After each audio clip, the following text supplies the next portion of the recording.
Hello guys, कैसे हैं। उम्मीद है कि आप लोग ठीक होंगे। गाइस, आज सैमसंग A6 प्लस का बैटरी बदला कर दिखाऊंगा। इस तरीके से ओपन कर लेंगे। इसका बैटरी ख़राब हो चुका है, नई बैटरी डालेंगे इसमें। तो आप हमारे वीडियो के साथ बने रहिए कि नए बैटरी कैसे डाला जाता है और कैसे बैक पैनल ओपन किया जाता है। पूरी जानकारी आपको इस वीडियो के अंदर मिलेगा। ये नई बैटरी है जो अभी मैं डाल रहा हूँ, देख सकते हैं आप लोग। इसी तरीके से आप हमारे वीडियो के साथ बने रहिए और नए नए वीडियो को देखने के लिए दोस्तों, अगर सब्सक्राइब नहीं किए तो सब्सक्राइब कर दीजिए।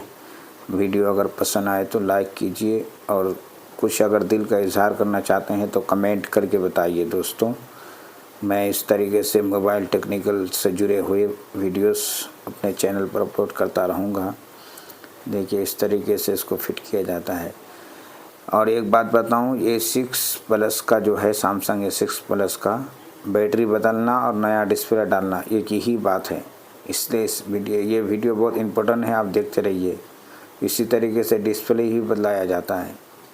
क्यों बोले तो ये ऊपर से ही डिस्प्ले ओपन करके ही बैटरी डालना पड़ता है और आप डिस्प्ले डालेंगे तो बिल्कुल ईजी है। आपको स्क्रू भी निकालना नहीं पड़ता है, ऊपर से ही डिस्प्ले फिट कर देना पड़ता है। तो आप हमारे वीडियो को देखते रहिए। दोस्तों, पसंद आया तो ज़रूर लाइक कर दीजिए, अगर पसंद नहीं है तो डिसलाइक कीजिए, आपकी मर्ज़ी है। कुछ पूछना चाहते हैं तो कमेंट कीजिए। चैनल पर नए हैं तो सब्सक्राइब कर दीजिए। फिर अगले वीडियो के साथ मिलते हैं।